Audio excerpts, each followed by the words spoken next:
Bonjour à tous, je vous retrouve dans cette vidéo pour parler une nouvelle fois des émotions.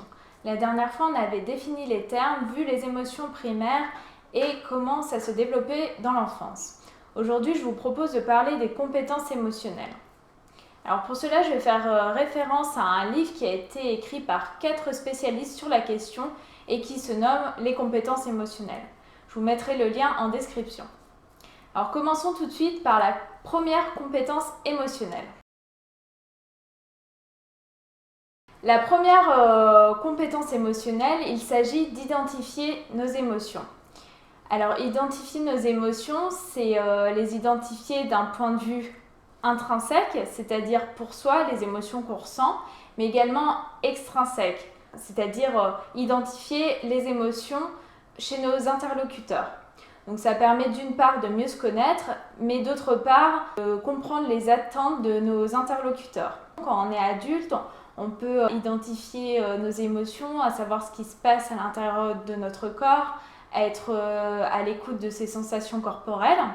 Et quand on est enfant, on peut par exemple utiliser une roue des émotions ou passer par des jeux.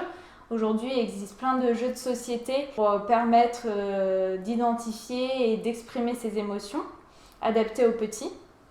Donc c'est pareil, je vous mettrai des liens en description. Finalement, identifier ses émotions, c'est mettre en correspondance ses sensations, ses expressions faciales et corporelles, les siennes et celles des autres, en relation avec l'émotion. Passons tout de suite à la deuxième compétence émotionnelle.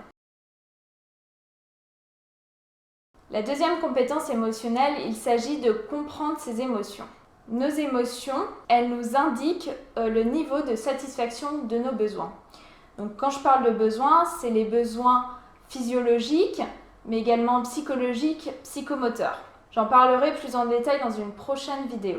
Les émotions, elles nous permettent de constater qu'il y a un déséquilibre, une tension dans le corps, et ça nous pousse à agir pour trouver des solutions afin de restaurer l'équilibre. En gros, ça permet d'optimiser nos chances de survie. Alors, pour comprendre nos émotions, ce qu'il faut apprendre à faire, c'est à distinguer la situation, la circonstance.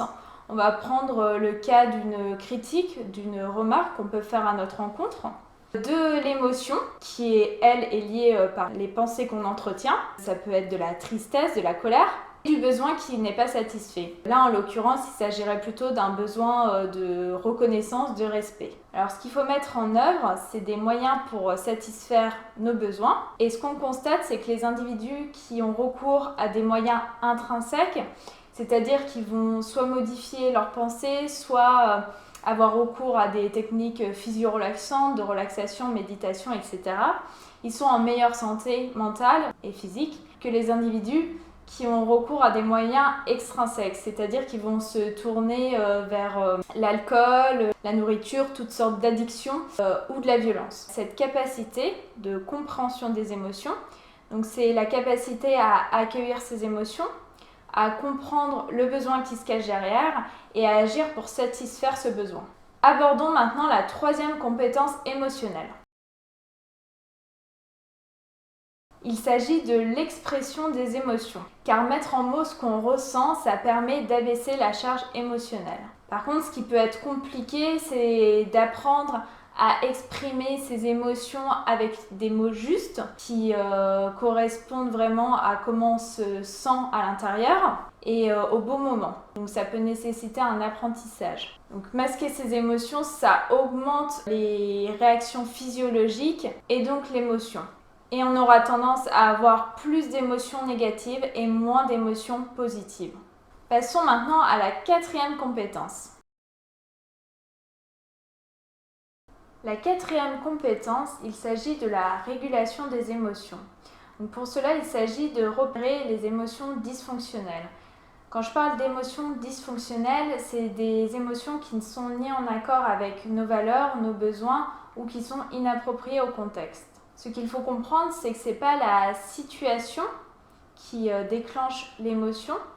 Une situation est neutre, mais c'est l'individu qui va déclencher sa propre émotion en alimentant certaines pensées. Autrement dit, il s'agit d'une question de perception. c'est la perception que l'individu a sur une situation qui va déclencher l'émotion. Pour transformer une émotion, on peut soit modifier une situation quand cela est souhaitable. Donc par exemple, si vous devez vous rendre dans un lieu et que vous n'en avez pas du tout envie et que vous pensez que cela ne va rien vous apporter, vous pouvez décider de ne pas y aller si ça provoque trop de sensations désagréables. En revanche, il faut faire attention parce que ça peut aussi nous pousser à fuir certaines choses que l'on veut faire parce qu'on a peur.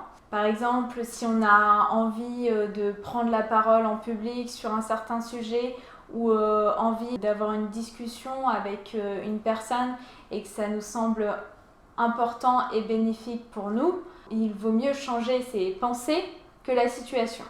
La deuxième technique, ça serait de réorienter son attention. Car notre cerveau, il a tendance à se focaliser sur le négatif. Il s'agit d'un mécanisme de survie qui était utile avant, qu'il l'est moins aujourd'hui. Ça nous pourrit un peu la vie.